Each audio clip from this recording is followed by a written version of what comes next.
सिराक्यूस के आर्किमिडीज एक यूनानी गणितज्ञ, भौतिक विज्ञानी, अभियंता, आविष्कारक और खगोल विज्ञानी थे। हालांकि उनके जीवन के कुछ ही विवरण मिलते हैं। उन्हें शास्त्रीय पुरातनता का एक अग्रणी वैज्ञानिक माना जाता है। भौतिक विज्ञान में उन्होंने जल स्थायिकी, सांख्यिकी और उत्तोलक के सिद्धांत की व्याख्या की नींव रखी थी। उन्हें नवीनीकृत मशीनों को डिजाइन करने का श्रेय भी दिया जाता है। इनमें सीज इंजन और स्क्रू पंप शामिल हैं। आधुनिक प्रयोगों से आर्किमिडीज के इन दावों का परीक्षण किया गया है कि दर्पणों की एक पंक्ति का उपयोग करते हुए बड़े आक्रमणकारी जहाज़ों को आग लगाई जा सकती है। आमतौर पर आर्किमिडीज को प्राचीन काल का सबसे महान गणितज्ञ माना जाता है और सब समय के महानतम लोगों में से एक कहा जाता है। अपरिमित श्रृंखला के समेशन का उपयोग किया और पाई का उल्लेखनीय सटीक सन्निकट मान दिया। उन्होंने एक आर्किमिडीज सर्पिल को भी परिभाषित किया जो उनके नाम पर आधारित है। घूर्णन की सतह के आयतन के लिए सूत्र दिए और बहुत बड़ी संख्याओं को व्यक्त करने के लिए एक सरल प्रणाली भी दी थी। उनके आविष्कारकों के विपरीत आर्किमिडीज के गणितज्ञ लेखन को प्राचीन काल में बहुत कम जाना जाता था। आर्किमिडीज का जन्म 287 ईसा पूर्व सिराक्यूस, सिसिली के बंदरगाह शहर में मैग्ना ग्रासिया की एक बस्ती में हुआ था। उनके जन्म की तारीख बिजान्टिन यूनानी इतिहासकार जॉन जेतसेस के कथन पर आधारित है। इसके अनुसार आर्किमिडीज 75 वर्ष तक जीवित रहे। द सेंड रेकोनर में आर्किमिडीज अपने पिता का नाम फिदियास बताते हैं। उनके अनुसार वे एक खगोल विज्ञानी थे जिसके बारे में कुछ भी ज्ञात नहीं है। संभवतः अपनी जवानी में आर्किमिडीज ने अलेक्जेंड्रिया, मिस्र में अध्ययन किया। आर्किमिडीज की मृत्यु 212 ईसा पूर्व दूसरे पुनिक युद्ध के दौरान हुई, जब रोमन सेनाओं ने जनरल मार्कस क्लाउडियस मार्सेलस के नेतृत्व में 2 साल की घेराबंदी के बाद सिराक्यूस शहर पर कब्जा कर लिया था। प्लूटार्क के द्वारा दिए गए लोकप्रिय विवरण के अनुसार आर्किमिडीज एक गणितीय चित्र पर विचार कर रहे थे जब शहर पर कब्जा किया गया था। एक रोमन सैनिक ने उन्हें आकर जनरल मार्सेलस के से मिलने का आदेश दिया, लेकिन उन्होंने यह कहकर इनकार कर दिया कि उन्हें अपनी समस्या पर कार्य पूरा करना है। इससे सैनिक नाराज हो गया और उसने अपनी तलवार से आर्किमिडीज को मार डाला। प्लूटार्क आर्किमिडीज की मृत्यु का भी एक विवरण देते हैं। उनके अनुसार संभवतः उन्हें तब मार दिया गया जब वे एक रोमन सैनिक को समर्पण करने का प्रयास कर रहे थे।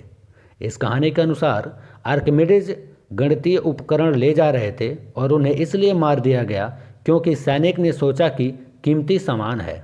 कहा जाता है कि आर्किमिडीज की मृत्यु से जनरल मार्सेलस बहुत क्रोधित हुए क्योंकि वे उन्हें एक अमूल्य वैज्ञानिक संपत्ति मानते थे और उन्होंने आदेश दिए थे कि आर्किमिडीज को किसी भी प्रकार का नुकसान नहीं पहुंचाया जाना चाहिए। माना जाता है कि आर्किमिडीज के अंतिम शब्द थे, मेरे वृत्तों को परेशान मत करो, do not disturb my circles.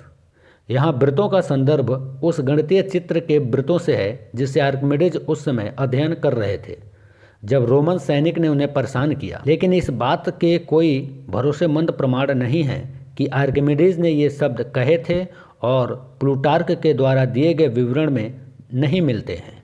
Archimedes के मकबरे पर उनका पसंदीदा गणितीय प्रमाण चित्रित किया हुआ है जिसमें समान ऊंचाई और व्यास का एक गोला और एक बेलन है।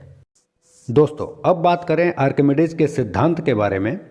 तो आर्किमिडीज के सिद्धांत के अनुसार जब एक ठोस वस्तु किसी द्रव में पूरी अथवा आंशिक रूप से डुबोई जाती है तो उसके भार में कमी का आभार होता है। उस वस्तु के भार में यह आभासी कमी वस्तु द्वारा हटाए गए द्रव के भार के बराबर होती है। चूँकि इस नियम की खोज महान यूनानी भौतिक गणितज्ञ आर्किमिडीज ने किया था, इसलिए उनके नाम पर इस सिद्धांत को आर्किमिडीज का सिद्धांत कहा जाता है। तो इस तरह आर्किमिडीज के सिद्धांत से पता कर सकते हैं कि कौन सी वस्तु पानी पर तैरेगी और कौन सी डूब जाएगी। तो इस तरह आर्किमिडीज का सिद्धांत की मदद से इससे वैज्ञानिकों को पता चल गया कि कोई वस्तु जल में क्यों तैरती है।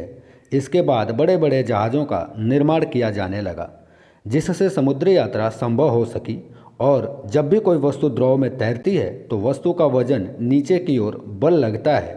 वस्तु के द्वारा हटाए गए द्रव ऊपर की ओर, यदि इन दोनों बल की मात्रा बराबर होती है तो वस्तु तैरने लगती है, अन्यथा डूब जाती है। आर्किमिडीज का सिद्धांत के अनुसार जब किसी वस्तु को पूरी तरह या आंशिक रूप से एक द्रव, गैस या तरल में डुबाया जाता है तो उस पर ऊपर की ओर से कार्य करता है, जो कि उसके डूबे हुए भार और हटाए गए जल के भार के बराबर होता है। भौतिक शास्त्र के अनुसार यदि वस्तु का घनत्व पानी के घनत्व से कम होता है तो वह पानी में तैरती है, और यदि उस वस्तु का घनत्व पानी के घनत्व से अधिक होता है तो वह पानी में डूब जाती है। उदाहरण के लिए एक जहाज़ जिसे समुद्र में जब तैरने के लिए लाया जाता है तो यदि उस जहाज़ का भार उसके द्वारा हटाए गए जल के भार के बराबर नहीं हो तो वह जहाज़ पानी में डूब सकता है। इसलिए जहाज़ों को कुछ इस तरह खास डिजाइन किया जाता है, जहाज़ का भार की तुलना में उसके द्वारा हटाए गए जल का भार अधिक होता है, तो इस तरह जल द्वारा जहाज़ को ऊपर की तरफ विस्थापित यानी उछाल बल लगता है, जिससे जल के ऊपर जहाज़ तैरता रहता है। आर्किमिडीज का सिद्धांत के अनुसार किसी द्रव में वस्तु के डुबाने पर जो उत्प्लावन बल का मान होता है वह हटाए गए द्रव के भार के बराबर होता है, यानी उत्प्लावन बल इक्वल टू हटाए गए द्रव का भार। दोस्तों, इस सिद्धांत के पीछे एक बहुत ही इंटरेस्टिंग स्टोरी है। यूनान के राजा हीरोन युद्ध में विजयी हुए तो उन्होंने इस उपलक्ष्य में देवता को सोने का मुकुट भेंट करना चाहा। तो राजा ने एक यूनानी सुनार को बुलाकर उसे मुकुट बनाने का कार्य सौंप दिया।